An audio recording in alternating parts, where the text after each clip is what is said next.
Good morning. Welcome to our virtual service. My name is James Parker. It's such a pleasure to be here with you today. Well, let's get started. My lesson today is realize your dreams through forgiveness. Friends, all who are interested in progressing spiritually and socially must address certain aspects of their past that are out of accord with their divine nature. In other words, we all carry misunderstandings, misconceptions, and error thoughts, often based in wounding from childhood and throughout our life cycle that conflict with a life that is in accord with our highest purpose. Becoming aware of these misconceptions and negative emotions, as well as how they influence our thoughts and feelings, is essential and necessary to our true spiritual growth.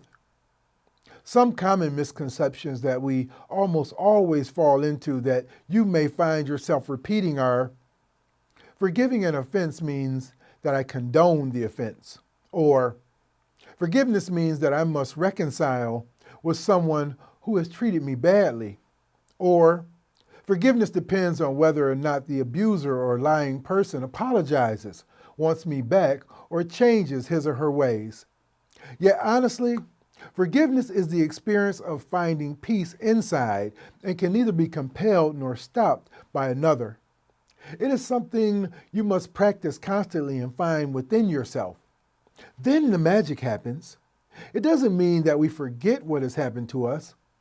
Of course, you're going to remember your wounds, but don't dwell on them or craft your life story in such a way that the wounds play a central role.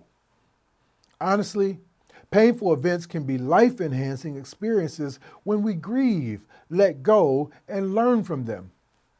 Mahatma Gandhi said, "The weak can never forgive. Forgiveness is the attribute of the strong." Friends, to forgive ourselves and others is not just saying the words, "I am sorry," or "I forgive myself," or "I have forgiven you." It has to be an emotional change that happens in us and our relationships.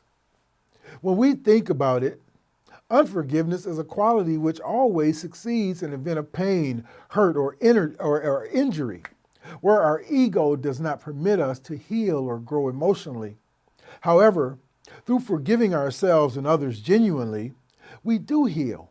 We lessen our baggage, realize our dreams, and attract to ourselves greater opportunities for love, growth, and expansion.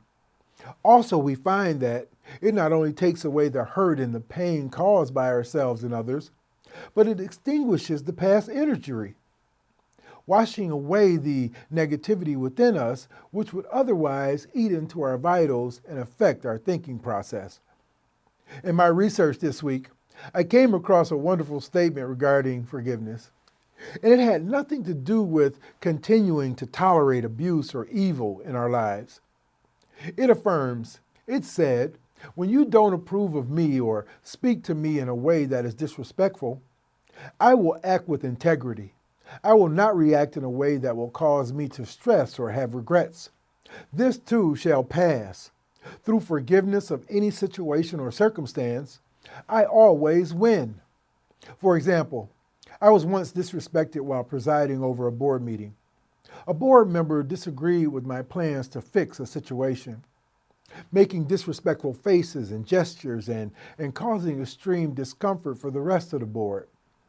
Not wanting to cause any more disruption than necessary by engaging with the person at that time, I reiterated my plan and moved on, rather than defending myself.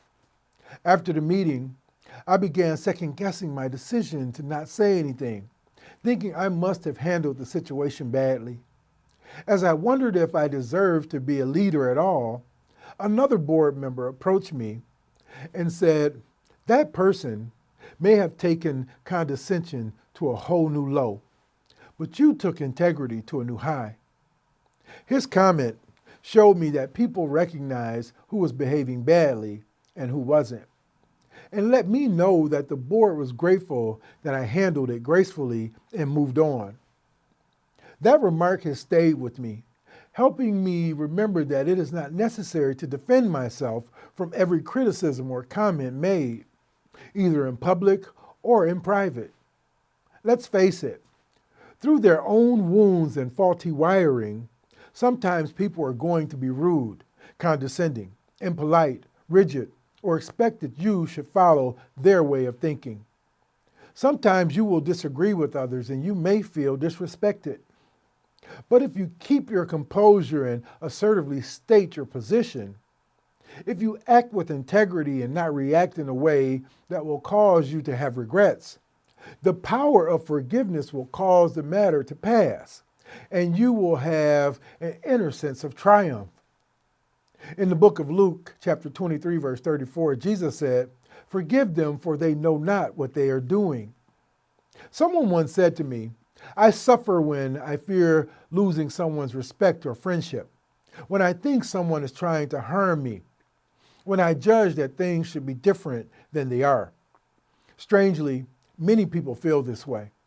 Henri Nouwen, in Life of the Beloved, explains these reactions. He says, "The painful things people do and say causes us to suffer when we experience them as confirmation of our negative feelings about ourselves." This is a big one for me. As humans, we tend to be most hurt when another's judgment of us matches our own, usually deeply buried judgment of ourselves. Makes me wonder, if what really upsets us the most is not being opposed, but being exposed. A preacher in his Sunday sermon used "forgive your enemies" as his subject. After a long sermon, he asked how many people were willing to forgive their enemies. About half held up their hands. Not satisfied, he harangued for about another 20 minutes and repeated his question. This time he received a response of about 80%. Still unsatisfied, he lectured for another 15 minutes and repeated his question. With thoughts now on Sunday dinner, all responded except one elderly lady in the rear. "Mrs. Jones, are you not willing to forgive your enemies?" "I don't have any." "Mrs. Jones, that is very unusual. How old are you?" 93. "Mrs. Jones, please come down in front and tell the congregation how a person can live to be 93 and not have an enemy in the world." The little sweetheart of a lady tottered down the aisle, very slowly turned around and said, "It's easy. I just outlived those sons of a gun." I guess that works too. Friends, we human beings need to find meaning beneath our difficulties. Instead of making the painful things that happen to us mean that life is hard, or people are bad, or we are unworthy, would it be possible to wonder, what opening has this loss created? What will fill it? What good is it in its own way? T.D. Jakes said, "I think the first step is to understand that forgiveness does not exonerate the perpetrator. Forgiveness liberates the victim. It's a gift you give yourself." The other day, I saw a teenage boy wearing a bright red t-shirt with bold white letters that said, "I have no idea what is going on."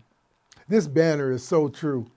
The minute we go beyond the simple recounting of the visible facts of a situation, we are into story and analysis.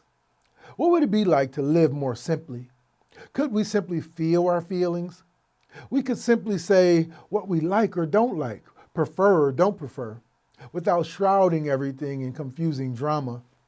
We could learn to watch our own reactions and become curious about them, instead of making up stories about ourselves or others, or God for that matter. Consider for a moment how often we say, "Why did he or she do that to me?" Or "Why did God let that happen?" There is no answer to these questions. All they do is throw us into obsession and suffering. We make plans, set conditions, harp over certain circumstances, and continuously make up stories of how things should be in our heads. We think our stories and plans will shield us from pain, but all they do is prolong it.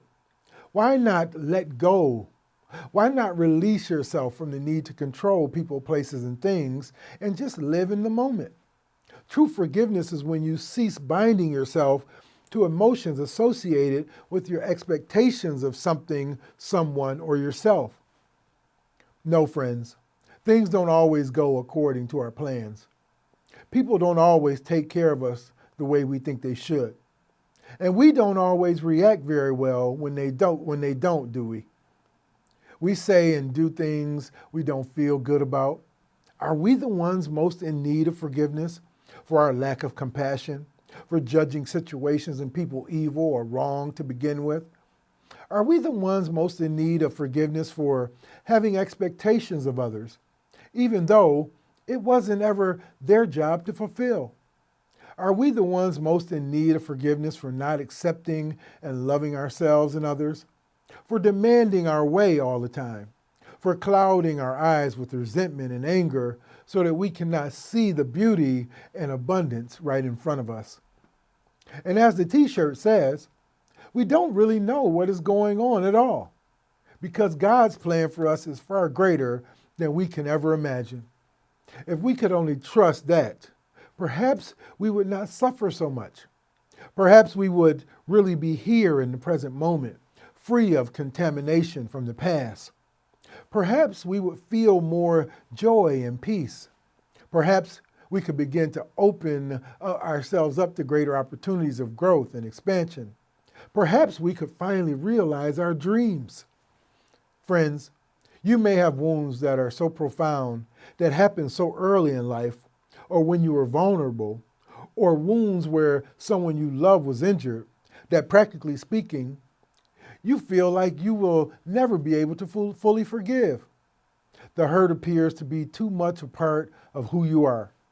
However, through forgiveness, you can be free. You can prosper abundantly. You can love again. You can realize your dreams and succeed in life. Smedes said, "To forgive is to set a prisoner free and discover that the prisoner was you." Friends, the way of the Spirit is to embrace life, all of it. Yes, we need to protect ourselves, but we must also use our power to transform what is destructive in life. Forgiveness of others and self is an act of transformation and a high spiritual path. It is a voluntary action. It is something we choose to do when we are ready to move on, or when the love in our heart speaks louder than the temporary hate. It is about letting go of the past and going forward. It's about taking care of your own mental health and setting yourself free.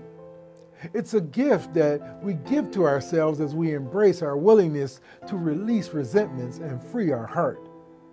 There's an old saying that goes, without forgiveness, the life of the Spirit is handicapped. But if we are active on the path to forgiveness, we are making progress and are well on our way.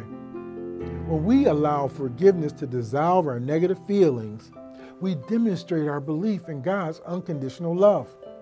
And our actions bring us into alignment with the truth of our spiritual nature. Our territories expand. Our prosperity increases. We abundantly rejoice in greater joy, freedom, and opportunity. Friends, begin today.